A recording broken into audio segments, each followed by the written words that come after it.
Now the war on childhood obesity, it is ramping up. As we saw in an interview with Robin the other day, First Lady Michelle Obama has taken the lead at the White House, promising to eliminate childhood obesity in a single generation.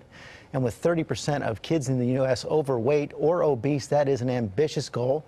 Our Dr. Richard Besser is here again this morning, taking a look at how some communities are tackling it. Rich? George, I went to Philadelphia, where an innovative new program, low cost, it's changing the way thousands of kids eat. They're switching from junk food to fresh fruits and vegetables, and at the same time, making it seem very cool.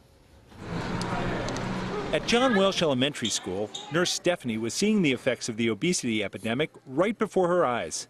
You're seeing obesity in elementary school students? Oh, yes. Diabetes, high blood pressure, asthma, and of course, the social stigma. When you start that young, they've got bigger health risks. It starts younger, it gets worse. But what's different here in North Philadelphia is that the community wasn't willing to stand back and watch their children's health diminish. Some people feel that this problem is just overwhelming. It's not impossible to have an impact on obesity. Even by making small changes, you can have dramatic impacts. Nonprofit group The Food Trust came in and implemented a series of low-cost, high-impact standards for the school. First up, in vending machines. Only water, juice, and milk, no soda. For snacks, pick a single serving under 200 calories. In math class, students do problem sets around nutrition. And then there's Banana Day. Yes, that's the principal in a banana costume. They were 25 cents a piece, and we sold over 400 bananas. The kids go for this. Oh, they love it. They love it. Sixth grader Ivana Estevez is convinced healthy eating is not only important, it's cool. How do you know if a bottle of drink is healthy or not? Because you look at the three important things. 1, calories, 2, how many servings are there, and 3, the total fat. Has this program changed what type of snacks you eat? When my mom, she goes food shopping, she buys like grapes and apples and oranges. What type of snacks were you eating then? I was eating Doritos, Cheetos, a lot of soda. There's proof these small steps are working. A 2-year study found that this type of education cut the rate of children becoming overweight in half.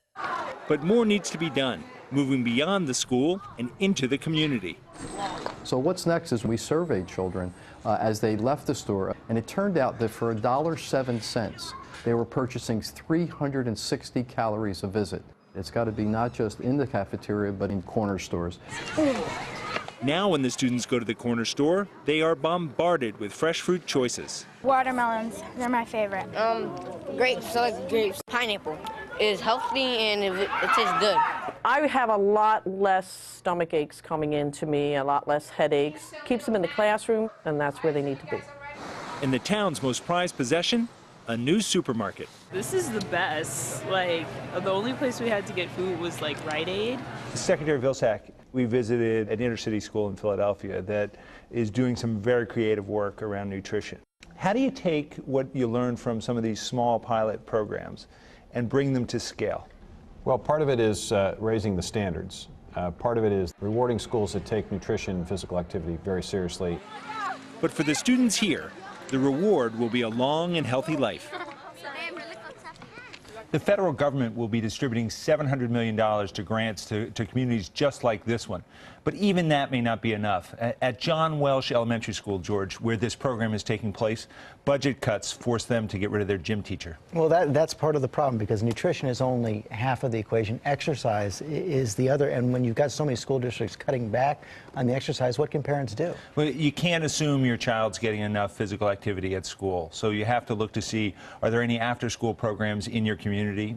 If they're not, groups of parents need to go to the school board and demand those. Go to your local government, go to your Y, your Boys and Girls Clubs, and see what can be done to get that activity going. And how do they know if the food in the cafeteria is healthy? It's easy. What I did, I went to school and had lunch with my children, and I saw what they were eating. You can look at the USDA website, see what they should be eating.